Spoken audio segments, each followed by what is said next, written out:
Right then, the dust is starting to settle on the greatest season of my lifetime. But before we move on to next year and all the transfer stuff that's about to come, we couldn't let that pass without doing the Newcastle United 24-25 season awards. They're all coming up, Newcastle fans, and you might agree, you might disagree. So make sure you stick around. And the Oscar goes to...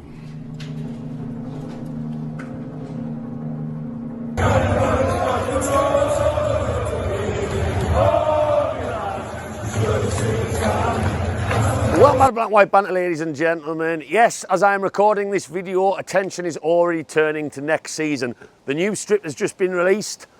Make sure you've got a bank loan at the ready if you're planning on buying that. Transfer season is starting to ramp up, but you wouldn't think it was the summer. My God, I am getting blown away. Luckily, I've got one of these wind covers, but I just couldn't let it go past without talking about the awards from what is a season that, for me personally, I will tell my kids, and hopefully, if I'm old enough to sit down and tell them some stories, my grandkids about. It was the year that Newcastle defied all odds, got all monkeys off our back, and put a trophy in the cabinet. And for that moment alone, I will always look back on it fondly. But not only that, Newcastle United went one step further, even if we did it the hard way, in true Newcastle style, and secured a huge moment in this club's progression by securing Champions League football and a table at Europe's top table next season. The away days are going to be coming thick and fast, not only derby days, but who knows, the Allianz Arena, the Bernabeu, you name it, there is an exciting one on the horizon. So let's just kick these off. If you're new around here, Newcastle fans, do us a favour, whack that follow, whack that like, whack that subscribe, and I want to know yours, and I'll copy and paste the options. I want you to copy the message and send me yours in the comments. So let's get into it. Well, of course, let's get the big one out of the way, the one that I spent so long thinking about and bashing the numbers and mulling head over heart. Let's go player of the season. I am going for the man from Blythe, Big Dan Burn. And look, I know there are going to be plenty of people watching this who go for Sandro Tonali. Rightly so. He transformed our midfield as soon as he came into the team properly. A lot of people are going to go Alexander Isak. 27 goals in all competitions. Without those goals, we are nothing. But for me, I looked at Dan Burn across the season as a whole, not just heart over head by any means. Dan Burn was an ever-present. He played 37 matches, and when did we ever come away from a Newcastle match, really, and criticise the performance of our man at the back? I think he has improved tenfold. Ever-present in a season when Sven Botman, our best defender, in my opinion, was out. Fabian Schär across the season, as much as I love him, his form dipped in and out. Dan Burn, that never happened. And our defence, when we were going through a rough patch, all the way till late November, early December, our defence was what was keeping us steady-ish in the table. We weren't leaking loads of goals, other than the odd exception. We were pretty steady at the back. And I think Dan Burn, I think his first touch has improved. I think his control of the ball, his confidence, even when he's going forward, supporting attacks has improved. He got the England call-up, which is fairy tale stuff. And of course, that header that we might have never been able to get our hands on the Carabao Cup had he not scored just before half-time at Wembley. A fairy tale of a season, and in my opinion, one of the best centre-backs in the Premier League. And I've ran the numbers against 5 of the best. And some of the stats against William Saliba, who I love for Arsenal, and also Virgil van Dijk, who lifted the Premier League, he runs pretty close. And for me, you'll never get a story like Dan Burn's improvement in form and ability to just keep that defence as solid as it was throughout a full season and a Carabao Cup campaign all the way to the final like him. So that's who I'm going for. Dan Burn, I love you. Next up for me is most underrated player of the season. For this one, I am going for Jacob Murphy, because I'm your biggest fan. I'll follow you until you love me. Jacob Murphy. Now, I know what some of you are going to say. Well, he's been praised all season. I stand by the fact that I disagree with that. When the going has ever got tough this season for Newcastle United, even since Christmas, when Jacob Murphy really went up a notch, he was the first player to be criticised, sometimes in my WhatsApp groups on social media, needlessly. He wasn't the standout bad performer, but he was the name that got mentioned. And I just think, as I stood in the Gallagher corner, the Strawberry corner, on Sunday against Everton, Jacob Murphy came over to take a corner in the first half. There was not even a quarter of the noise that I heard when Sandro Tonali took a corner You know, you normally get that massive reception coming over and clapping the fans. And I just think it's because his name's not Jacob Murphinho and we didn't sign him in January, because any other player that would have achieved the numbers that he has this season would have had that reception had we signed him for 30 million from a club abroad. Yes, he might not always be good with the ball at his feet. He might shy away from tackles at times. But some of the stats, as I did a video on earlier in the season, compared to Jared Bowen, Mo Salah, Brian Mbeumo, who we'd all love to see at Newcastle next season, and Bukayo Saka, all right-sided midfielders, some of the best in the league. A lot of his numbers held up, and 23 goal contributions in all competitions. We would not be anywhere where we are without that. And if you look at Jacob Murphy on a linear graph, the last 3 seasons he has improved year after year after year under Eddie Howe. And a lot of people are saying he's reached his ceiling. Well, with 23 goal contributions maybe, but for me, he still has not had the praise from our fan base that he deserves, and that's why he's underrated.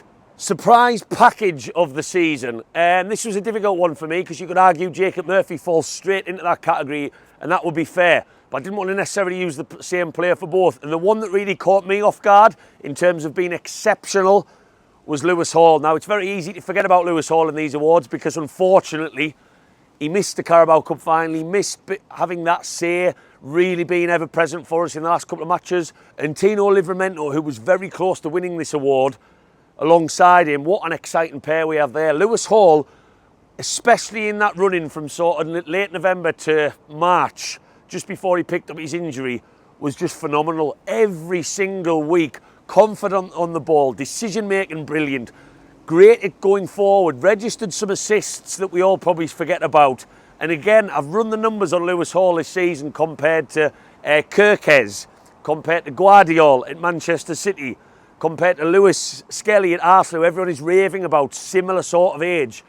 And Lewis Hall, in a lot of those numbers, in tackle percentages and clearances, comes up higher. And I just think Lewis Hall, we all knew there was a talent there. We all knew he was a good, exciting prospect. But he stepped up this season and surprised me in doing so. And I am so excited to have a player of that ability in such a big season for us next season going forward. And Tino Livramento, you just missed out, but that doesn't mean I'm underestimating the job he's done. What an exciting English pair we have on our hands there. Right, next one, goal of the season. Always a tricky one. Now, this one will split opinion with Newcastle fans, and a lot of people I know are not going to disagree with me.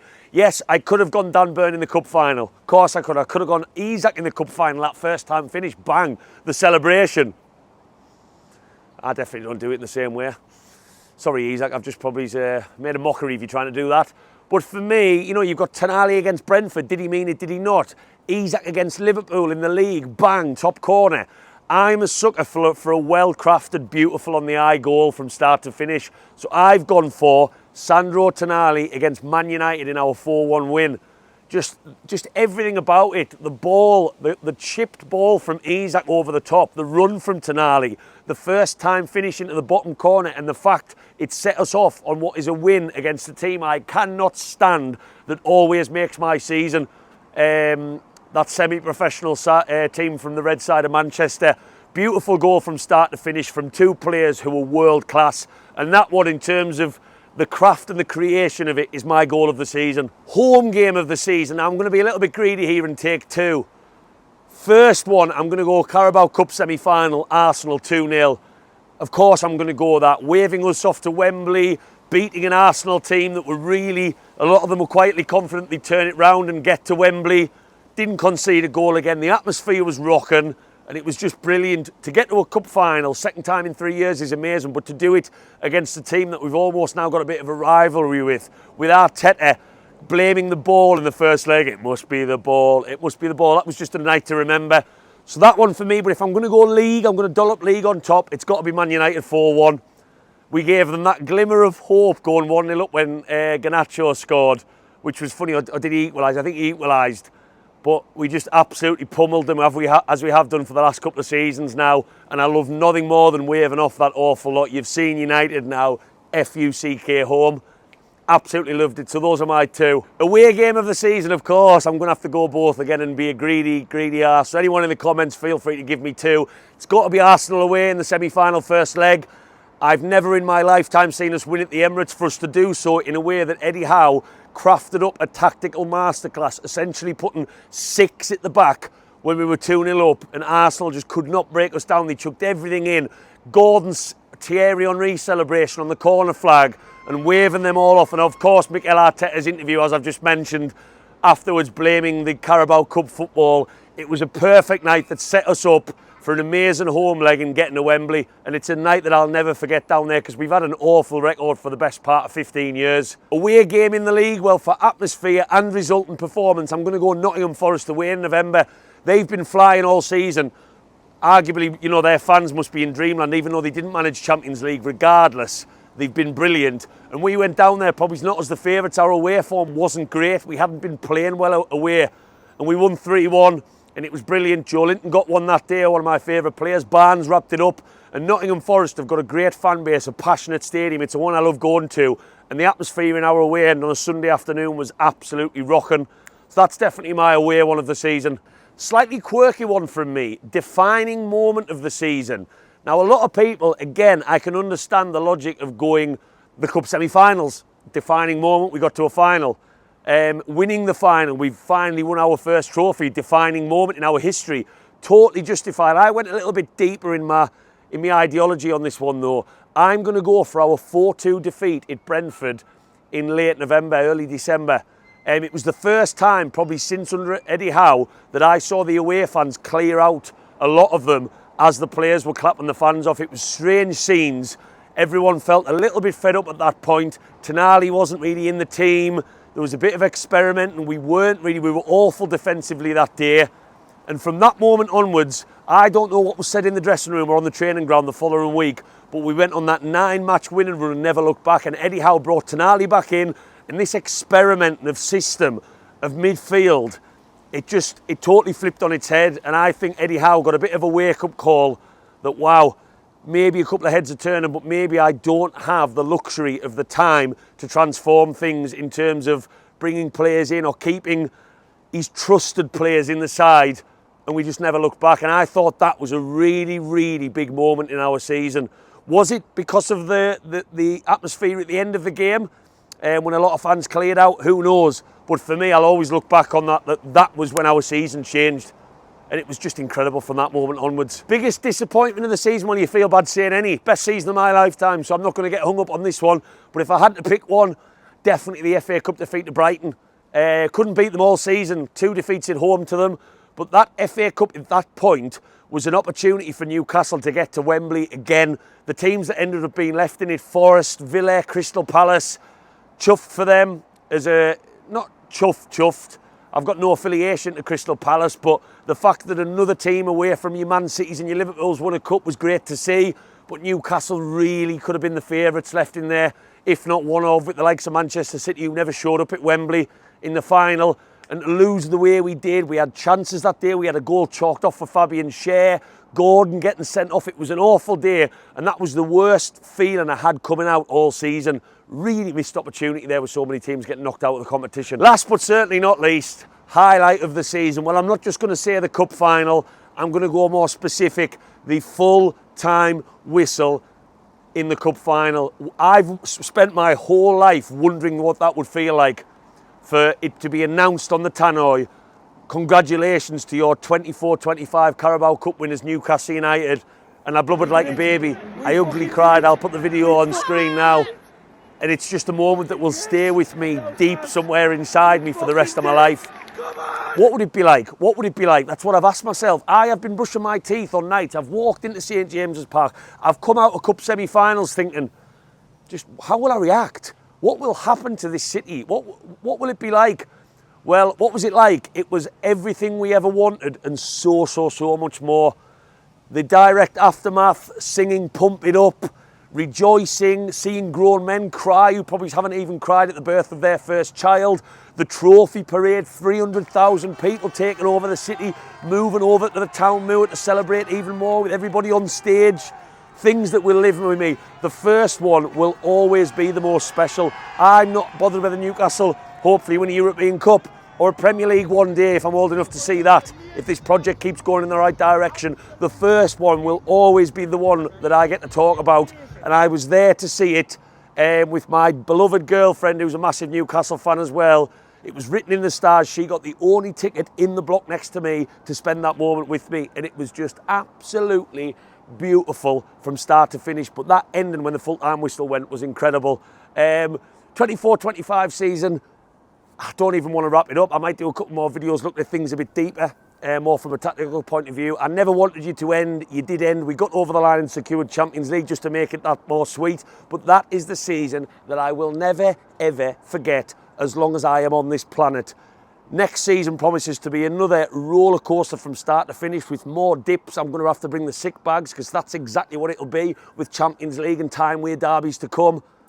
But 24-25, you'll be the one I'll always remember, and you'll be the one that I'm always grateful for. Newcastle fans, I'm going to copy and paste the options. I want you to copy the message, get in the comments, and let me know what all of your choices are, because I love a bit of a disagreement on this, and there will be. Everyone has different players, different moments, for different reasons. Thank you very much for watching. Get Black and White Banter. Give us a like, give us a follow, give us a comment. Get on the subscribe. Let's keep Black and White Banter going in that direction, and get me across all social media, where I have gone over, across all platforms, 100,000 followers, which blows my mind. Onwards and upwards to the 25-26 season. But does this one really have to end? Keep the faith as always, Newcastle fans. Who are the